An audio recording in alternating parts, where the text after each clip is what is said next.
Okay, it's Ball Street Social Club time. We're joined by Taz Jano, Johnny Northcroft, making your debut. You alright? I'm alright, I'm fine. A bit lower than you though. I've got a little bit of a little man syndrome. Well, you could go full recline if you want, and just go with it. You know what I mean? Go with the lowness flow. We got Peter Pedman from Toffee TV's back, and we got Steve Hoare, who's the editor of the Reed Network. Is that for a title? That'll do as good as any. First and foremost, we thought we'd, given we've got the most northern Ball Street Social Club there's ever been, we'll start up north and we'll go with Jurgen Klopp, who apparently said that he felt very alone. So at the end of Liverpool's defeat to Crystal Palace. Ped won't care about that in the slightest. No, I think it's a very... He's actually addressed a very sort of... It's not a new phenomenon at all.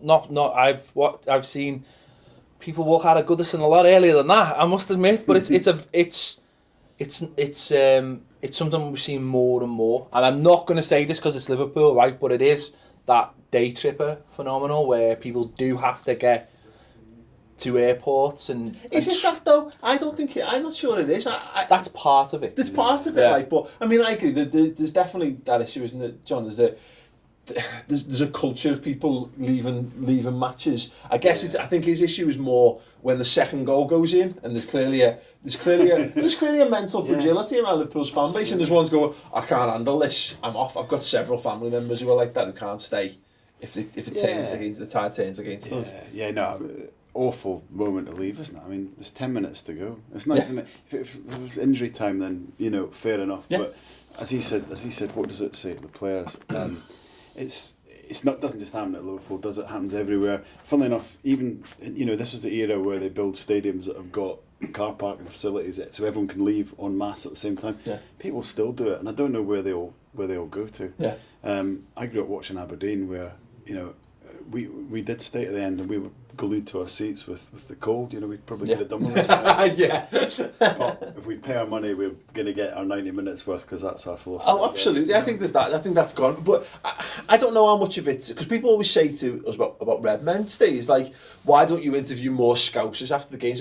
Because the vast majority of Scousers don't hang around Anfield the second the game's finished. I'd say a lot. I'm not saying everyone gets off before the game's over, but there is a culture of it cuts into your life, I guess. So you've got you're beating the traffic and what have you. Yeah, I suppose if you come from further away, then the day is that you're there for the whole day, and you've got you're either travelling to the game, you're watching the game, or you're travelling back from the game. Or that's pretty much it.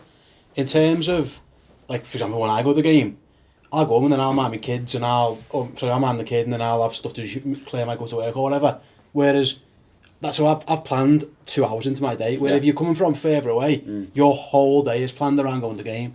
The thing with Klopp, it kind of annoys me when people do leave, it does my head in, is that when we're 2-1 down with 10 minutes to go, Anfield should be on the ref's case, on the Palace players' case, lifting our boys up, because last minute in front of the cop, you want to be on the ref, because you might get a dodgy decision, you might get on the linesman's case in case he keeps his flag down. But you're there, the seats go up. The players probably look around and think, well, if they don't fancy us, they don't think we're going to do it. It must be demotivating. Whereas, I don't know, I mean, I've never been to a game in Germany, but I'm not sure at Dortmund, if Dortmund were 2-1 down with 10 to go, I imagine it would be a case of their fans pumping the team up. Football, to me, isn't entertainment. No. Right? It isn't though. It isn't. Football's horrible. It's not entertainment. It's not about going there and watching something. It's about going there and participating in something, and you're part of it. And this new phenomenon where, like, someone said, I was reading some of the comments yesterday, and someone said, well, you wouldn't leave the pitches 10 minutes early. Well, you might if it was rubbish. But that is entertainment. For going to match, to me, is not entertainment. That is something that has been drilled into me literally as a punishment since I was very early on. But it's not entertainment to me. It's like almost like I have to do it. And I think I can put on I can two occasions in the 30 odd years I've been going to the game that I leave early. One was when Everton were 5-0 down to QPR in the early 90s, and who wouldn't get off early. And I think when Andy Carroll scored the goal at Wembley 3 years ago, I think I walked to the back of the stand because I was just so disgusted in my own football team, but I was still in the stadium. I stayed there that day. Well, I mean, I can understand why. you just Needless to say. But you should be part of it to the very end. It's your responsibility as a fan. It's the only thing you can... But I think there's only... that your only impact is when you're in the ground, isn't it? So, and I get it when, like, it's the end of a manager's tenure and it's that voting with your feet. So you storm off in disgust at the fact that you've lost another game. But again, for me, it winds me up to high heaven. And even then, I don't mind, as you say, if push comes to shove, go a minute before the end. You know what I mean? If you really want to beat the rush, you want to beat you don't want to get stuck getting out of the seats or whatever. But to go 10 minutes, why'd you go? I tell you who else leaves football matches early and it does my head in. International managers. Roy Hodgson does it, but they all do it. Capello does it. They go about 20 minutes before the end, so isn't the last 20 minutes of a game relatively something important? Happens, doesn't it? So, you know, Sylvester Stallone got off early from Goodison as well. Part-time fan. Yeah. And when Roy Hodgson goes 20 minutes to the end and wonders why England teams suffer over longer periods, like, you know, extra time. Never watched a penalty shoot. He's never seen extra time other than he's been involved in himself. Like, no, it's a good point. They used to stay, they used to watch, and then they used to speak to the directors and the other the managers and actually find out something. But if I was on a freebie at Anfield, I'd stay all night. They'd have to kick me out. Like, free ale in the bar. I think there was a good shot yesterday though of Gerrard getting off early. And you think if you put those two images together, amazing. It works. But I think it was the fact that when they showed it, there was people getting off, and it was like Klopp was standing there, wasn't he? And they were getting off behind them. So he was right in his eye line. You think that couldn't be a bigger slap in the face. Well, it's just I think it spells out the size of the job that Klopp's got to do, and it's not turning a team around. It's that. But it's I say it's getting the fans back on board to believe. Hang on.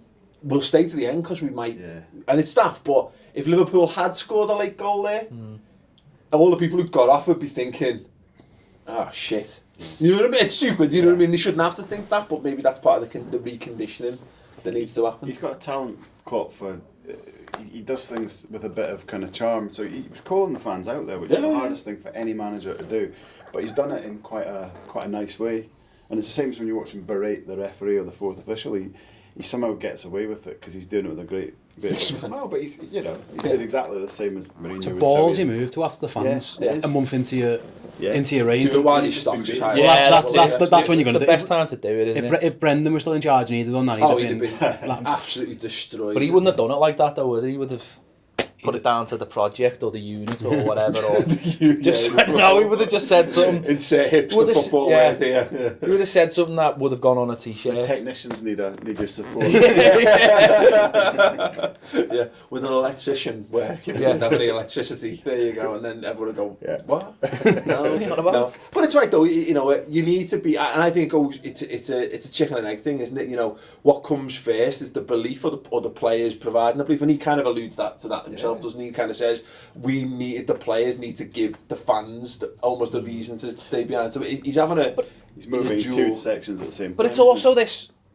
You probably, I don't know if this annoys you more than it doesn't annoy me. But when you see the first 5 minutes before kick-off and the flags and everything go out, and the cop looks menacing, and that's what everyone remembers. And then if 5 minutes to go, everyone's getting off. It almost makes a joke of that first. It's like. That doesn't feel like that's a true representation of what's going on. Like I say, everyone's got their own reason, and there won't be a uniform reason across the board for why people do get off early. But as I said, for me at the minute, the thing that he's focusing on there is mental fragility, and it's about getting.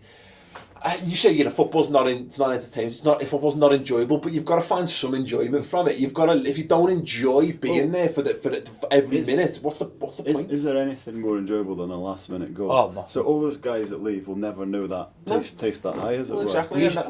I used to have a lad sitting next to us. He used to get off, and Everton used to always score. So people would just say, "What time are you getting off, lad? We've got 4 to score here." I think I've missed one once. I think my dad got off, and I think I missed an Emileski goal, which was odds were against that. Like so, but being in the car park and just hearing and you just look, it's done that. And you live and learn, don't you? There's your lesson learned. You're never going to get that back. Yeah, exactly. Never going to get that Emile Heskey goal. I never told him that when I met him. Maybe if I see him one day. Emile, great apologies to you, mate. But scored a little bit earlier next time. It would have been fun. So there you go. I'd be interested in people's thoughts watching at home. Is that in terms of a Liverpool? Is it a Liverpool condition? I know it's not, but let's drive a little bit of debate in the comments. What do you think Jurgen Klopp has to do to get Liverpool fans back on and baying for blood until the last minute, until the referee's final whistle's blown? Let us know that in the comments below. Does that happen at your football club? Is there something that you think that it needs to be addressed across football? And any thoughts on how to do that there? Give the video a thumbs up. Check out the rest of the show. We're going to be discussing Jose Mourinho still in a job.